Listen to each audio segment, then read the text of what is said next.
CM DK Shivakumar ಅಧಿಕಾರವನ್ನು ವಹಿಸಿಕೊಂಡು 2 ತಿಂಗಳು ಕಳೆದಿದೆ. ಆದರೂ ಕೂಡ ಪೂರ್ಣ ಪ್ರಮಾಣದ ಸಂಪುಟ ರಚನೆ ಇನ್ನೂ ಆಗಿಲ್ಲ.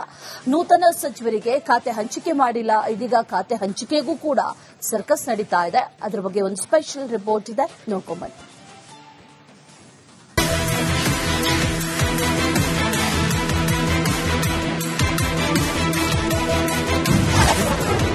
ಡಿಕೆಶಿಗೆ ಸಂಪುಟ ಸರ್ಜರಿ ಸವಾಲು. ಖಾತೆ ಅಸಮಾಧಾನಕ್ಕೆ ಬ್ರೇಕ್ ಹಾಕ್ತಾರಾ?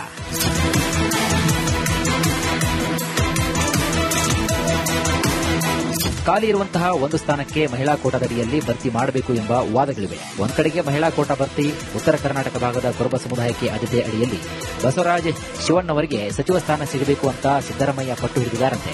ಜೊತೆಗೆ ತಮಗೆ ಸಚಿವ ಸ್ಥಾನ ಬೇಕೇ ಬೇಕು ಎಂಬ ನಿಲುವು ಹಿರಿಯ ಶಾಸಕ ಎಂ ಕೃಷ್ಣಪ್ಪ ಹೊಂದಿರುವ ಕಾರಣಕ್ಕೆ ಒಕ್ಕಲಿಗ ಸಮುದಾಯದ ಸಚಿವರೊಬ್ಬರ ರಾಜೀನಾಮೆಯನ್ನ ಪಡೆಯಬಹುದು ಎಂಬ ಚರ್ಚೆಗಳು ಕೂಡ ಜೋರಾಗಿವೆ. ಆದ್ದರಿಂದ ಸಿಎಂ ದೆಹಲಿ ಭೇಟಿ ಸಂದರ್ಭದಲ್ಲಿ ಸಂಪುಟಕ್ಕೆ ಸಣ್ಣ ಸರ್ಜರಿ ನಡೆಸುವ ವಿಚಾರದಲ್ಲಿ ಸ್ಪಷ್ಟತೆ ಸಿಗಲಿದೆ ಎನ್ನಲಾಗಿದೆ. ಎಸ್ಪೆಷಲಿ ನಾವು 135, 140 ಇದ್ದಾಗ ಎಲ್ಲ ಸಮುದಾಯಗಳಿಗೆ ನ್ಯಾಯ ಕೊಡಿಸೋದು, ಪ್ರಾದೇಶಿಕ ನ್ಯಾಯ ಕೊಡಿಸೋದು, ಅನುಭವಕ್ಕೆ ನ್ಯಾಯ ಕೊಡಿಸೋದು, ಯುವ ಉತ್ಸಾಹಕ್ಕೆ ನ್ಯಾಯ ಕೊಡಿಸೋದು ಕಷ್ಟ.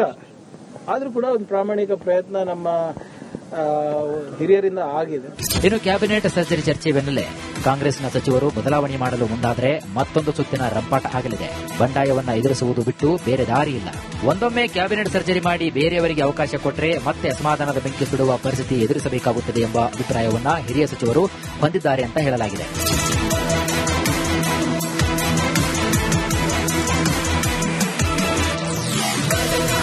ಮತ್ತೊಂದು ಕಡೆಗೆ ಮಂತ್ರಿಯಾಗಿ ಪ್ರಮಾಣವಚನ ಸ್ವೀಕರಿಸಿದ ತಕ್ಷಣವೇ ಎಲ್ಲವೂ ಕೂಡ ಸುಗಮವಾಗುತ್ತದೆ ಅಂತ ಭಾವಿಸಿದ್ದ ಆಡಳಿತ ಪಕ್ಷಕ್ಕೆ ಪ್ರಭಾವಿ ಹಾಗೂ ಬಯಸಿದ ಖಾತೆಗಳಿಗಾಗಿ ಸಚಿವರು ನಡೆಸುತ್ತಿರುವಂತಹ ಪಟ್ಟು ದೊಡ್ಡ ತಲೆನೋವಾಗಿ ಪರಿಣಮಿಸಿದೆ. ಪ್ರಮುಖ ಖಾತೆಗಳನ್ನು ಪಡೆದುಕೊಳ್ಳಲು ನಾಯಕರು ನಡೆಸುತ್ತಿರುವಂತಹ ಲಾಬಿ ಮತ್ತು ಒತ್ತಡದ ರಾಜಕಾರಣವು ಸರ್ಕಾರದ ವಿಸ್ತರಣೆಯ ಮೂಲ ಉದ್ದೇಶವನ್ನೇ ಪ್ರಶ್ನೆ ಮಾಡುವಂತೆ ಮಾಡಿದೆ. ಯಾವ ಇಲಾಖೆ ಯಾರಿಗೆ ಸಿಗಬೇಕು ಎಂಬುದರ ಕುರಿತು ಸ್ಪಷ್ಟತೆ ಸಿಗದೇ ಇರುವುದು ಆಡಳಿತ ಯಂತ್ರದ ಕಾರ್ಯವೈಖರಿಯ ಮೇಲೂ ಕೂಡ ಪರಿಣಾಮ ಬೀರುವ ಸಾಧ್ಯತೆ ಕೂಡ ಇದೆ.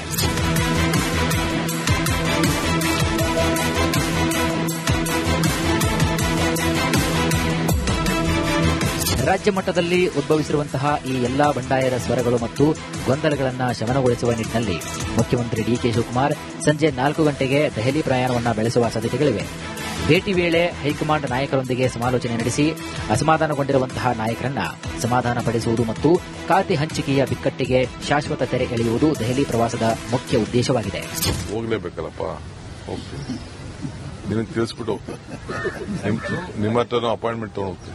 ಕೆಲವು ತ್ಯಾಗ ಮಾಡಬೇಕು ಅನ್ನೋ ಚರ್ಚೆಗಳ ನಡೀತಾ ಇದೆ ಸರ್. ಈಗಿರುವಂತಹ ಅಸಮಾಧಾನವನ್ನು ಶಮನ ಮಾಡಿ ಆ ಥರದ್ದೊಂದು ಪ್ರಯತ್ನ ಆಗ್ತಾ ಇದೆ ಸರ್. ಮಾತಾಡೋಣ, ನಡೀರಿ, ಕಾಫಿ. ದೆಹಲಿ ವರಿಷ್ಠರು ನೀಡುವಂತಹ ಸೂಚನೆಗಳು ಮತ್ತು ತೆಗೆದುಕೊಳ್ಳುವ ತೀರ್ಮಾನಗಳು ರಾಜ್ಯ ರಾಜಕಾರಣದ ಮುಂದಿನ ಹಾದಿಯನ್ನ ನಿರ್ಧರಿಸುವಲ್ಲಿ ಅತ್ಯಂತ ನಿರ್ಣಾಯಕವಾಗಿವೆ ಎಂಬ ಚರ್ಚೆಗಳು ನಡೆದಿವೆ. ಸಚಿವ ಸಂಪುಟ ವಿಸ್ತರಣೆಯ ಈ ಗೊಂದಲಗಳು ಶೀಘ್ರದಲ್ಲೇ ಬಗೆಹರಿಯದಿದ್ದರೆ ಅದು ವಿರೋಧ ಪಕ್ಷಗಳಿಗೆ ಬಹುದೊಡ್ಡ ಅಸ್ತ್ರವಾಗಲಿದೆ. ಅಷ್ಟು ಮಾತ್ರ ಅಲ್ಲದೆ ಆಡಳಿತ ಯಂತ್ರದ ಮೇಲೂ ಕೂಡ ದುಷ್ಪರಿಣಾಮ ಬೀರುವಂತಹ ಸಾಧ್ಯತೆಗಳಿದಾವೆ. ಹೀಗಾಗಿ ದೆಹಲಿ ಮಟ್ಟದಲ್ಲಿ ನಡೆಯುವಂತಹ ಈ ಚರ್ಚೆಗಳು ಸಾಕಷ್ಟು ಮಹತ್ವವನ್ನು ಪಡೆದುಕೊಂಡಿದೆ. ಈ ಗೊಂದಲಗಳನ್ನು ಶಮನಗೊಳಿಸಿ ಒಂದಷ್ಟು ಸಮತೋಲಿತ ನಿರ್ಧಾರವನ್ನ ಕೈಗೊಳ್ಳುವಲ್ಲಿ ಯಶಸ್ವಿಯಾಗುತ್ತಾ ಅನ್ನುವಂಥದ್ದು ಕೂಡ ಕಾದು ನೋಡಬೇಕಾಗಿದೆ.